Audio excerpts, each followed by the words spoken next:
راستے میں جاتے ہوئے کسی کتے کو پتھر مار دیا، کسی بلی کو مار دیا۔ اللہ کے نبی صلی اللہ علیہ وسلم فرمانے لگے میں نے دوزخ میں دیکھا ایک عورت تھی، بلی اس کے بال نوچ رہی تھی اور اس کو کاٹ رہی تھی۔ میں نے فرشتوں سے پوچھا کیوں؟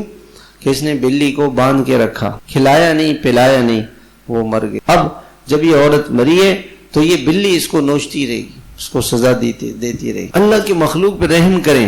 آپ علیہ السلام نے فرمایا ایک عورت تھی جو گناہگار عورت تھی، راستے میں جا رہی، اس نے دیکھا کہ کتا پیاس سے مر رہا ہے، اس نے سر سے دوپٹہ اتارا، پاؤں سے چمڑے کا موزہ اتارا اور اس کو اس نے نیچے کنویں میں ڈالا اور ڈال کر کے اس میں پانی لیا اور اس کتے کو پلا۔ حدیث میں آتا ہے فشکر اللہ لہا، اللہ نے اس کی نیکی کو قبول کر لیا، اور فغفر اللہ لہا، اللہ نے اس کو معاف کر دیا۔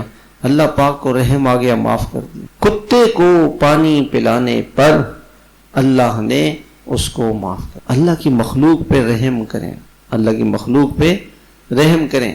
ہماری گاڑی چل رہی تھی، ہم یہاں سے جا رہے تھے اسلام آباد، ساری رات گاڑی چلائی، صبح فجر کے بعد بڑا سہانا موسم تھا، گاڑی چل رہی تھی، اچانک ایک چڑیا آئی، تو ہمیں چاہیے تھا کہ جب وہ سامنے سے آ رہی تھی تو ہمیں اپنی گاڑی آہستہ کرتے تاکہ وہ گزر جاتی، بھئی ہم نے نہیں کی، وہ گاڑی سے ٹکرائی اور ہمیں استغفار بھی کرنا چاہیے تھا۔ ہم 5 منٹ یا 10 منٹ آگے گئے تھے، گاڑی بند ہو گئی، مین ہائی وے پہ گاڑی بند ہو گئی۔ انہوں نے کہا گاڑی کا انجن سیل ہو گیا۔ میں نے کہا کہ وہ پرندے کی ہائے لگ گئی، وہ تو جاندار تھا نا، وہ تو پرندہ تھا، ہمیں بچانا چاہیے کسی کو۔